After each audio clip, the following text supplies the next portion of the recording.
Thanks for checking out another video here from NetPicks. Make sure you hit subscribe, like this video if you do, and as always, any comments will be answered. In this video, we're going to talk about factors to success. And these are the ones you can start working on today. And potentially one of the biggest issues that a retail trader faces is just finding that motivation to succeed. Think about taking loss after loss, or when you exit and you watch price just rocket away, or you missed a really great trade. Let's be honest, that can seriously attack the motivation of anybody, right? Just to keep pushing on. But if your motivation gas tank's already at zero and you've got no interest in working to fill it back up, then I highly suggest you close your charts, close your trading account, find something else to do.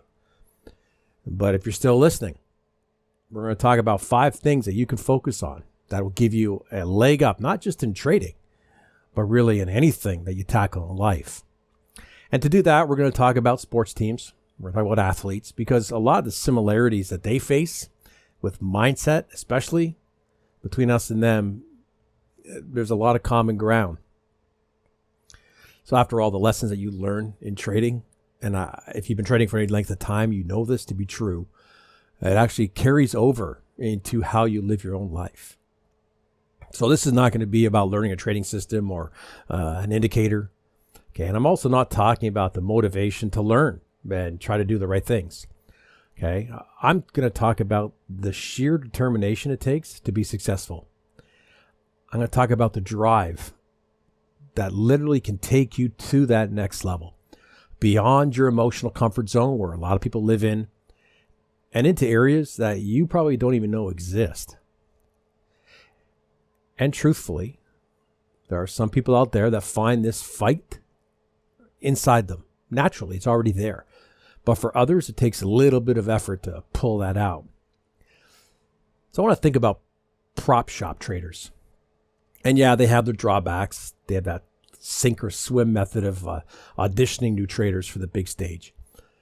But it's a big motivation to those who have a genuine desire to succeed, because if you fail, you lose your job. You succeed, you got a great chance of making it in the trading world.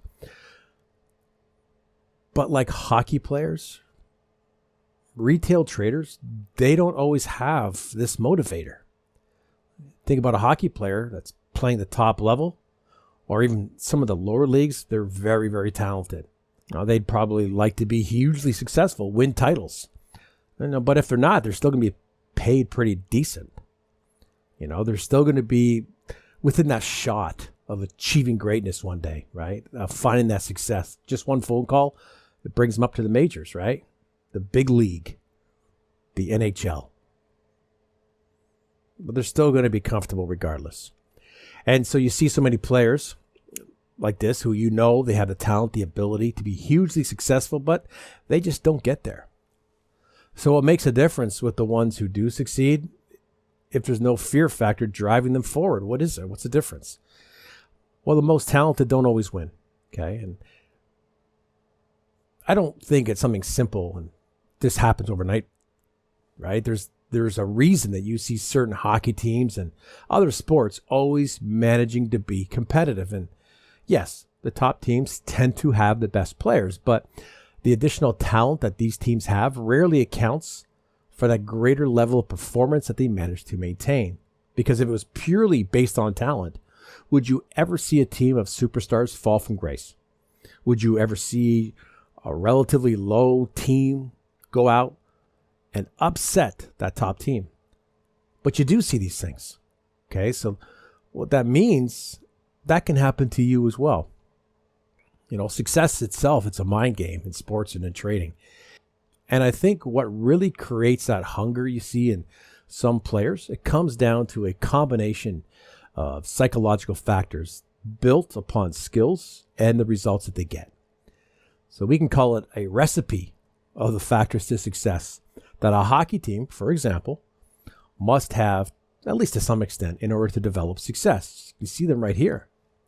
So each of these ingredients on its own, it's good.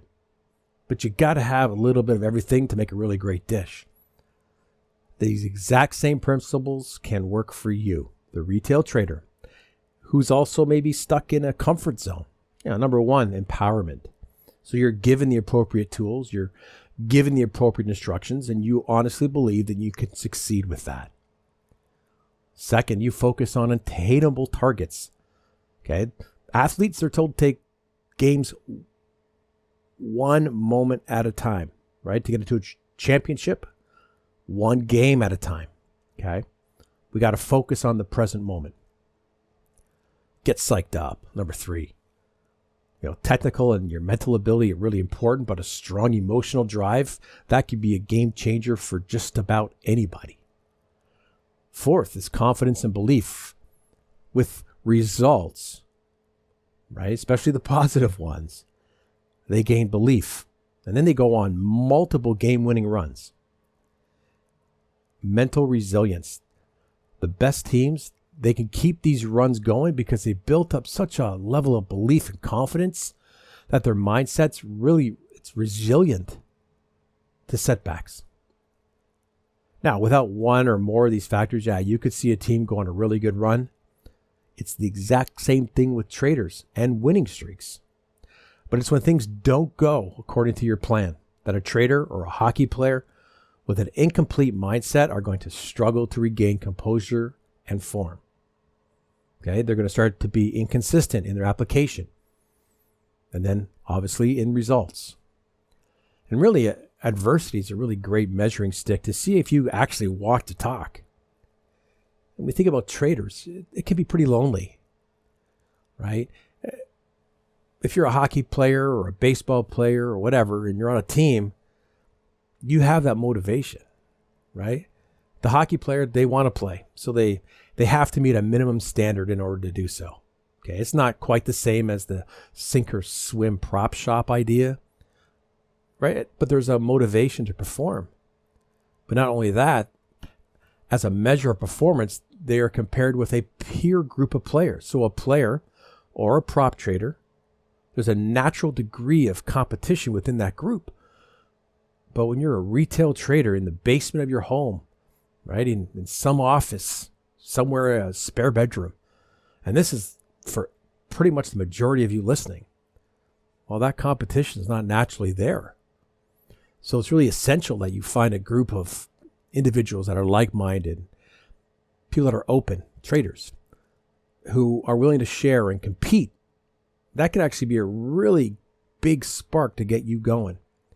That's why our live trading room, that is such a huge plus for all the traders who own our trading systems.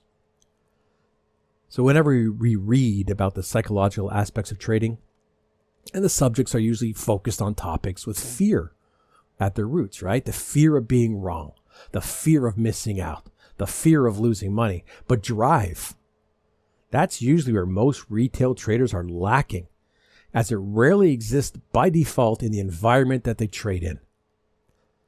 So if you take that time to cultivate an environment and a mindset where your drive and your determination has the chance to flourish, I really think you'll give yourself a competitive edge over other traders, and you might be the one that finds success.